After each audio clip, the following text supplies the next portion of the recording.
Hey beautiful people, today we're going to talk about how often should you get a raise at work. How often should you get a raise at work and what to do about it if you're not. Most people let their companies set the rhythm of their raises and they wait for raises to happen to them. In this video I want to talk about how to flip the script on that. I want to show you how to flip the script and understand that a real raise is based on the value you bring and not on how long you sit at your desk. I want to help you spot the signs when it's time to initiate a conversation about a raise or a promotion. And I want to help you see how to use fulfilled offers and business value to be able to make sense of the requests that you're making for a raise. A couple of things to look at in this video is the calendar shouldn't determine when you get a raise. To some extent it will, but not entirely. Your ability to add value should really be the driving factor in you getting a raise. You don't have to wait for a raise to happen to you. You can actually build trust faster and make offers and accelerate that process for yourself. And then you can do something that I consider to be super important, which is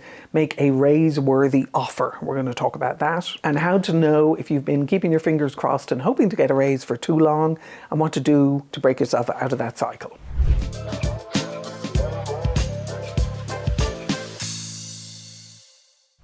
By the end of this video, you'll know how often you should be getting a raise. You'll understand 3 timelines for value-based raises. You'll learn 5 signs of when it's time to ask, and you'll get a raise readiness checklist to assess your position, and you'll adopt a mindset where you're the driver of compensation conversations. You're not just waiting for them to happen to you. So I talk in a couple of videos about old common sense and new common sense. One of the common senses I want to bring you to is that old common sense says that raises happen on the company's timeline and schedule. New common sense says that raises happen when I've proven my value and made and fulfilled successful offers.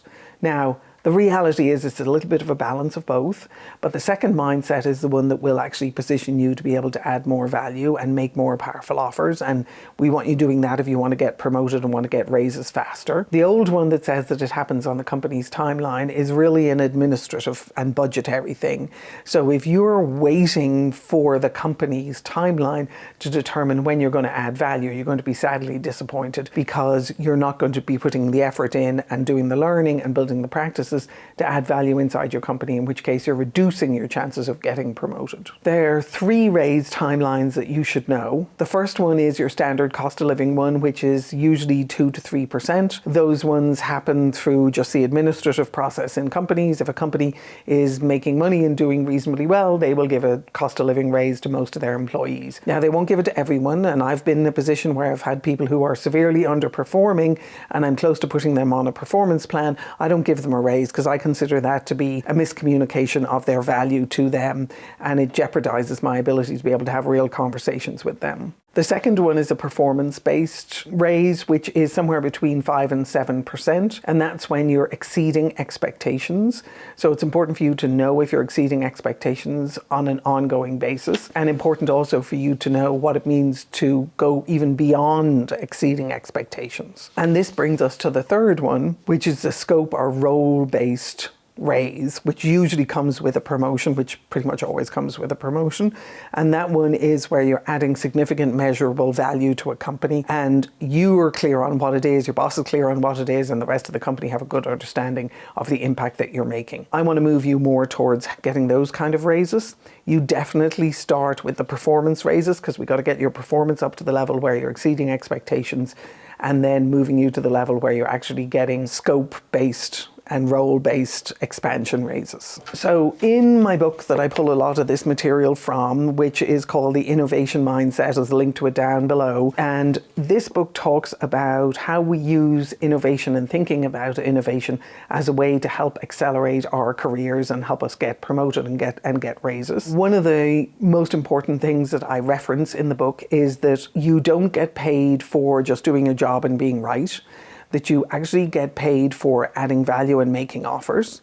If you can learn how to make effective offers inside an organization, you can learn how to listen to the people who are working around you, you're putting yourself in a position where you're continuously adding value. You also need to learn how to be able to talk to that value. And by that I mean you need to be able to understand who that value impacts, what are the networks across the organization that you are party to, involved in and engaged in, and how you are influencing and impacting and supporting and adding value for other people across the company, and also how you are measuring the value of those offers. A couple of questions to ask yourself, 3 questions to ask yourself, in fact, as you start thinking about your raise readiness is, have I taken on more than just what was asked of me? The second one is, what outcomes have you shaped in the last 6 to 12 months? So have some of the offers that you've made actually had a measurable impact on some of the goals of your team, your department, your company? And then it's up to you to a large extent to grow your role. Yes, you can have a wonderful boss who can help you do that, but the impetus to do that has to come from you. So your third question to ask yourself is the role that I'm currently playing bigger than simply the one that I was hired for?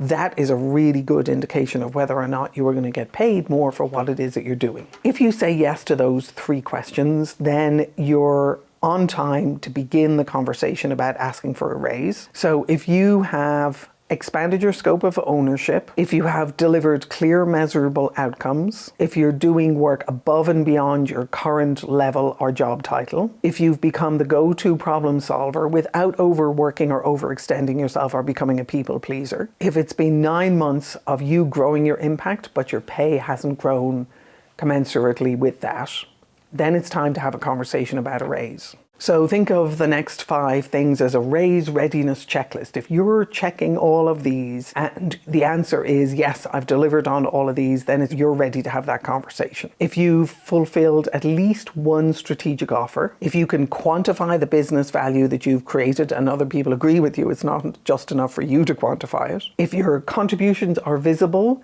to the people that you work with and to other decision makers around you, particularly ones in other departments or in other teams. If you've initiated something above and beyond your role that adds value for yourself and others. And if you're willing to make a bold offer for what you want to do next.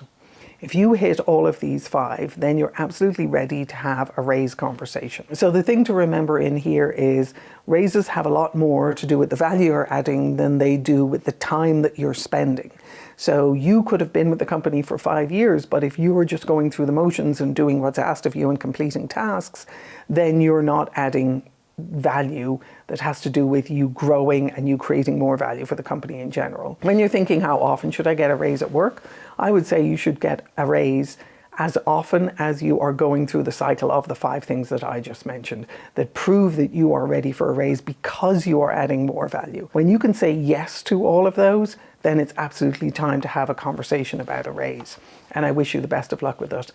As you go through this process, also do the promotion readiness assessment, because that is a promotion and raise readiness assessment. And also subscribe to the channel because I will be posting more videos on this later on. If you can check all of those 5 boxes, you're ready to have a raise conversation. If you're ready to have a raise conversation, then absolutely do my promotion readiness assessment. It's free, it's the link below. It's at getpromotedAssessment.com, and it will allow you to be able to see whether or not you're ready for a promotion/raise. If the answer to that is yes, I am, then it's time for you to have the conversation. And then how often should I be getting a raise becomes a conversation of how often am I ready to ask for a raise, and you become the driver of that process yourself. Now, invariably when that happens, your boss will come back to you and go, we usually do raises on a 6-month rolling cycle or on a 12-month rolling cycle. That's probably true, but there are also exceptions to that process, and you want to be exceptional. So I wish you the best of luck with it, and thank you.